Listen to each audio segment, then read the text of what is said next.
L'objectif de ce petit film, c'est un peu de vous montrer comment fermer un jardin en automne.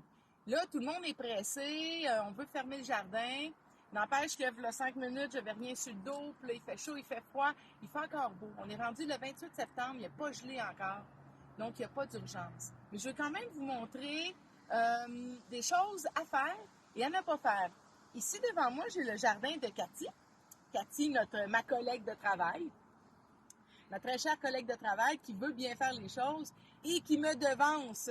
Mais il y a des choses, fait que je veux juste qu'on le regarde ensemble, puis je vais la conseiller, comme si vous me demanderiez à un moment donné d'aller vous conseiller chez vous.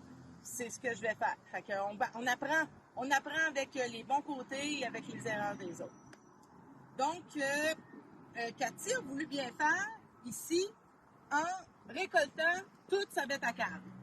Ben, Cathy, la bêta-carde est une plante qui endure bien le froid.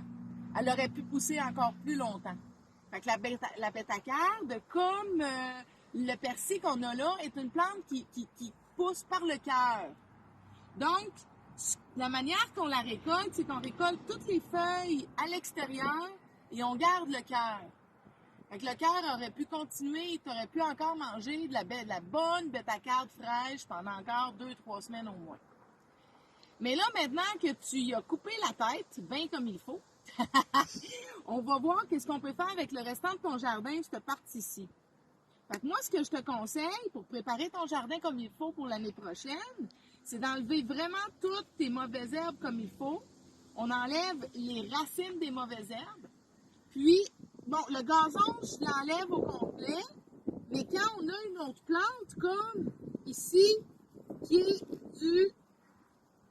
Ça, c'est une belle... T'en as beaucoup? Du trèfle. Le trèfle est une légumineuse. Le trèfle, c'est excellent parce qu'elle nourrit le sol. Elle fixe l'azote au sol. Fait qu'on l'enlève, j'enlève les racines et puis on la laisse au sol. On va la laisser se décomposer. Elle va nourrir le sol. Parce que je te conseille ici, c'est de vraiment continuer à tout enlever. Tu enlèves toutes tes feuilles, tu nettoies au complet. Et puis après ça, on va y faire un beau petit lit pour l'hiver.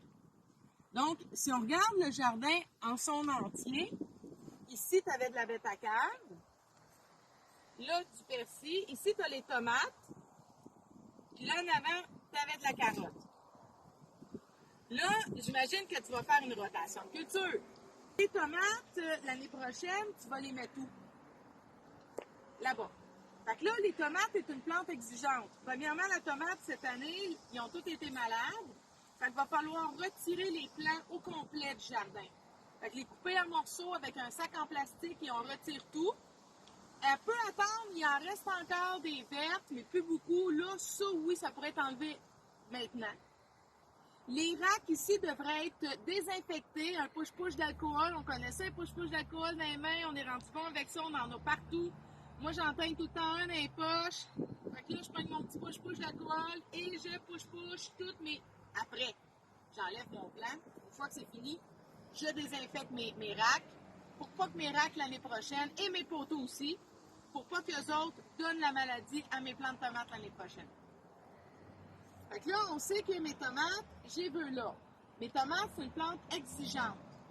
Ce qu'on va faire, c'est qu'ici, une fois que c'est nettoyé, les pieds de mes plants ici, je peux les laisser là. Je les touche pas. Ils ont fait un chemin dans le sol, les racines, ils vont se décomposer là, ils vont mourir là, puis ça va amener de la matière organique dans mon sol, ça fait un compost très présent. Les vers de terre vont venir chercher ça, puis on laisse ça là. On bouge pas ça. Au printemps, c'est sûr que ça va nous donner des gros motons, mais nos plants de tomates, on va les planter à côté, autour, puis ils vont continuer à se décomposer durant l'année. Cet automne, on va pouvoir mettre du compost ici directement en prévision que mes tomates s'en viennent ici. Ce sont des plantes exigeantes. Puis après ça, on couvre avec du paillis. Ici, on a du BRF, on couvre avec ce qu'on peut, mais on ne doit pas voir le sol nulle part.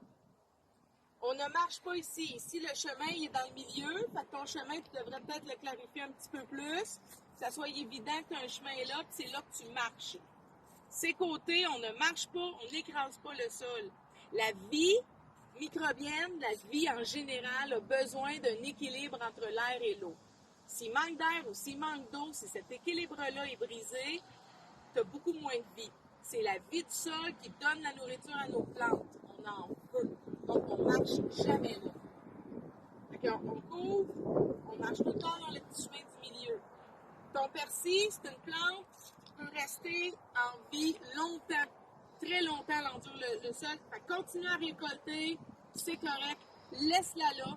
Quand il va faire vraiment froid, là, -5, -10 la nuit, là, tu vas arriver le matin, là, puis elle va ressembler à une statue de glace, là. Tu pourrais finir de la récolter, mais laisse les racines dans le fond.